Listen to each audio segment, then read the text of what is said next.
बार की बात है, एक गांव में एक मोटी भद्दी चुड़ैल रहा करती थी। उसको हर कोई कलेश कराने वाली चुड़ैल के नाम से जानता था, क्योंकि वो अक्सर लोगों के घरों में जाती थी और अपने जादू से उनके बीच में कलेश करवाती थी। वो काफी कमजोर चुड़ैल थी और वो किसी को डरा नहीं पाती थी, इसीलिए वो अपने मजे के लिए लोगों को लड़वाती रहती थी। लोगों को आपस में लड़ता झगड़ता देखकर उस चुड़ैल को बड़ा मजा आता था। एक बार की बात है, गर्मियों के दिन थे और चुड़ैल एक आम के पेड़ पर बैठकर आम खा रही थी। ओहो, मुझे तो बड़े पसंद है ये गर्मियों के दिन। बढ़िया मजे से पेड़ की छांव में बैठो और इन रसीले आमों का मजा लो। तभी चुड़ैल देखती है कि पेड़ के नीचे दो बूढ़े पति पत्नी, जिनका नाम ललिता और हरीश था, बाइक से जा रहे थे और दोनों बड़े खुश लग रहे थे। अरे री, ये दोनों तो बड़े खुश लग रहे हैं। क्या बात है, मेरे रहते हुए इस गांव में क्या भला कोई खुश भी रह सकता है? अच्छा ही है, वैसे भी बड़े दिनों से किसी को लड़ते झगड़ते हुए नहीं देखा। इतना बोलकर चुड़ैल जादू से उनकी बाइक के आगे पत्थर ले आती है, जिससे पति पत्नी की बाइक लड़खड़ाकर गिर जाती है। ओह ओह, हाय हाय मेरी बूढ़ी कमर। अरे जी, ये बाइक कैसे गिर गई? पता नहीं भाग्यवान, अचानक से कहां से सड़क के बीचों बीच ये पत्थर आ गया। चलिए कोई नहीं, आज हमारे लिए अच्छा दिन है। हमें इन छोटी मोटी बातों पर अपना मन खराब नहीं करना चाहिए। ये देखकर चुड़ैल गुस्सा हो जाती है। अरे अरे, ये लोग तो झगड़े ही नहीं, शायद मुझे अब कुछ और ही करना पड़ेगा। इससे पहले कि ललिता और हरीश दोबारा से उठकर बाइक पर बैठ पाते, चुड़ैल अपने हाथों से ललिता के ऊपर कुछ जादू करती है। जादू करने के बाद तो जैसे ललिता चुड़ैल के वश में आ गई थी। चुड़ैल अभी भी पेड़ के ऊपर बैठकर ये नजारा देख रही थी। अब आएगा ना मजा। उधर जैसे ही हरीश बाइक उठाता है, ललिता पीछे से उसे धक्का दे देती है और हरीश बाइक के साथ दोबारा गिर जाता है। अरे ललिता, ये क्या किया तुमने? ठीक किया मैंने, तू तो किसी काम का नहीं है। मुझे गिराकर मेरी कमर तोड़ दी। मुझे पता है तूने ये सब जानबूझकर किया है। मुझे मारना चाहता है ना तू बुड्ढे। तुम पागल तो नहीं हो गई हो ललिता? क्या अनाप शनाप बके जा रही हो? एक तो मुझे गिरा दिया, ऊपर से बकवास कर रही हो। तुम्हारा दिमाग तो ठीक है? अरे अब जाकर तो मेरा दिमाग एकदम ठीक हुआ है। सब जान गई हूँ मैं। रुक, अभी तुझे बताती हूँ। ललिता हरीश के बाल पकड़कर नोचने लगती है और थोड़ी ही देर में उनके आसपास काफी भीड़ इकट्ठा हो जाती है। उधर पेड़ के ऊपर बैठकर चुड़ैल ये सब नजारा देख रही थी और खूब हंस रही थी। ओहो, मजा आ गया।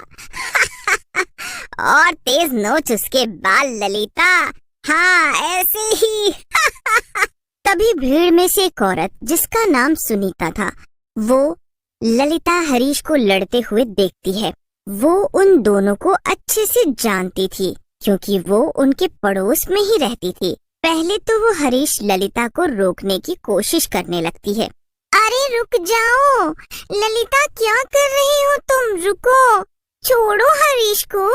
पर ललिता सुनीता की एक बात नहीं सुनती। तभी सुनीता की नजर पेड़ पर बैठी कलेश कराने वाली चुड़ैल पर पड़ती है।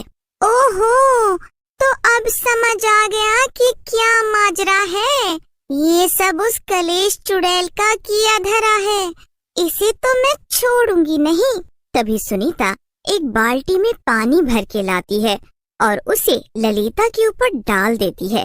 पानी पड़ते ही ललिता चुड़ैल के वश से बाहर आ जाती है और उसे होश आ जाता है और वो हरीश के बालों को छोड़ देती है। अरे ये क्या हो रहा है? ये सुनीता, तुमने मेरे ऊपर पानी क्यों डाला? क्या हुआ? अरे ललिता बहन, अभी अभी तुम पागलों की तरह हरीश के बाल नोच रही थी और उससे लड़ रही थी। हाँ ललिता, ये सच है। आखिर तुम्हें क्या हुआ था? मैं बताती हूँ हरीश, इसमें ललिता की कोई गलती नहीं, बल्कि वो देखो, उस आम के पेड़ के ऊपर ये सब उस कलेशी चुड़ैल का किया धरा है, समझे? सब लोग कलेश चुड़ैल की तरफ देखते हैं। सब मैंने ही किया और मुझे तो बड़ा मजा आया। सब लोगों को कलेशी चुड़ैल पर बहुत गुस्सा आता है, पर तभी कलेशी चुड़ैल पेड़ से गायब हो जाती है और चली। वो चुड़ैल गायब हो गई, वरना अभी उसको सबक सिखाता। हमारा इतना समय बर्बाद कर दिया और हमारी कितनी बेइज्जती भी हुई। मुझे माफ कर दो हरीश, पर यहाँ से चलो। भूल गए आज का दिन कितना जरूरी है हमारे लिए। चलो घर चलते हैं। ललिता और हरीश घर चले जाते हैं और सुनीता भी अपने घर चली जाती है। ललिता और हरीश घर पहुँचते ही अपना सामान पैक करने लगते हैं।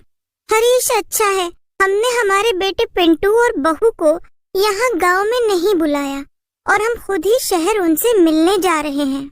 हाँ ललिता, सही कह रही हो। उस कलेशी चुड़ैल का आतंक तो बढ़ता ही जा रहा है। अब तक तो सिर्फ हमने दूसरों से उसके बारे में सुना था, अब तो उसने हमको ही पकड़ लिया था। अगर पिंटू और गुंजन बहू यहाँ अपने बच्चों को लेकर आते तो उनको भी खतरा होता। हाँ खैर, अब उस मनहूस चुड़ैल के बारे में सोचना छोड़ो। मैं तो पिंटू और गुंजन के बच्चे से मिलने का बेसब्री से इंतजार कर रही हूँ। हमारी ट्रेन का वक्त हो रहा है, चलिए चलते हैं अब। ललिता और हरीश अपना सामान पैक करके स्टेशन के लिए निकल जाते हैं। दरअसल उनके बेटे पिंटू और बहू गुंजन को बच्चा हुआ था और उसी से मिलने वो दोनों शहर जाने वाले थे। उधर कलेशी चुड़ैल गांव में भटकते हुए स्टेशन पहुंच जाती है। अब तो इस गांव में मुझे बिल्कुल भी मजा नहीं आता। तभी कलेशी चुड़ैल देखती है कि स्टेशन पर एक ट्रेन शहर जाने के लिए तैयार थी, पर चुड़ैल को नहीं पता था कि जिस ट्रेन की छत पर वो बैठी थी उसी के अंदर ललिता और हरीश भी बैठकर शहर जा रहे थे। ट्रेन चल देती है और कुछ ही घंटों में वो लोग शहर के स्टेशन पर पहुंच जाते हैं। हरीश और ललिता जल्दी से ट्रेन से उतरकर रिक्शा में बैठकर अपने बहू बेटे के घर पहुंच जाते हैं। हरीश ललिता जैसे ही घर पहुंचते हैं, उनकी बहू गुंजन उनका स्वागत करती है। अरे मम्मी पापा आइए ना, आपका स्वागत है। अब वो पिंटू जी तो अभी ऑफिस के कुछ जरूरी काम से बाहर गए हैं, तब तक मैं आपके लिए खाना लगा देती हूँ। अरे नहीं नहीं बहू, तुम आराम करो, और वैसे भी खाना तो होता रहेगा। पहले तो हम तुम्हारे बच्चे से यानी हमारे पोते से मिलेंगे। कहाँ है वो? उधर पिंटू ऑफिस से अपनी कार से लौट रहा था। ओहो, अब तक तो मम्मी पापा भी घर आ गए होंगे। मैं उन्हें लेने स्टेशन भी नहीं जा पाया था। क्या करूँ मैं, अंधेरा भी हो रहा है। चलो एक काम करता हूँ, शॉर्टकट ले लेता हूँ। पिंटू शॉर्टकट लेकर एक सुनसान रास्ते से जाने लगता है। तभी रास्ते में पिंटू की कार का टायर पंचर हो जाता है।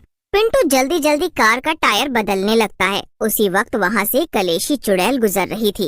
अरे मिल गया मेरा नया बकरा मुझे। ओहो, तो ये गाड़ी सही कर रहा है।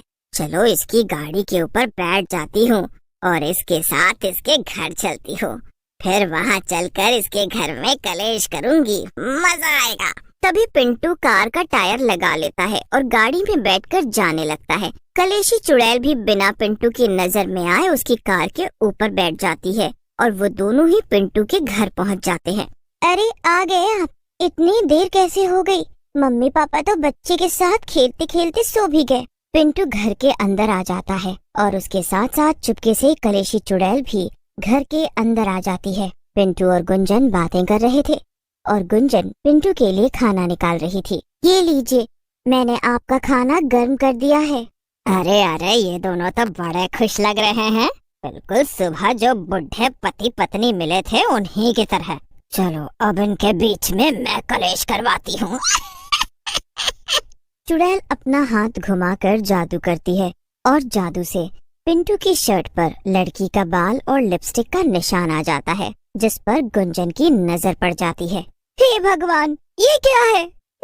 ये तुम्हारी शर्ट पर लिपस्टिक का निशान और लड़की का बाल।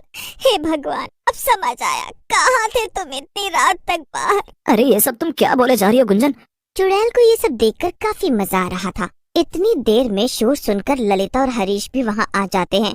उन्हें वहाँ पर देखकर चुड़ैल चौंक जाती है। अरे बेटा गुंजन, क्या हुआ? पापा इतनी देर से घर आए और इनकी शर्ट पर लड़की का बाल और लिपस्टिक का निशान था। हे भगवान, ये क्या हो गया है पिंटू तुझे? तू होश में तो है? गुंजन जोर जोर से रोने लगती है। ललिता गुंजन को संभालने लगती है कि तभी ललिता की नजर पर्दे के पास पड़ती है। वहाँ वही कलेशी चुड़ैल खड़ी थी और लड़ाई के मजे ले रही थी। ललिता जल्दी से जाती है और एक बाल्टी पानी लाकर पिंटू के ऊपर डाल देती है। इससे पिंटू को होश आ जाता है। अरे वो देखो, वो कलेशी चुड़ैल हमारा पीछा करते करते यहाँ तक आ गई। पकड़ो उसे और मारो। चुड़ैल ये सब देखकर भागने की कोशिश करती है, लेकिन हरीश और ललिता उसे पकड़ लेते हैं और जमकर मारते हैं। काफी पिटाई होने के बाद चुड़ैल वहाँ से भाग जाती है और शहर तो क्या दोबारा कभी गांव में भी नजर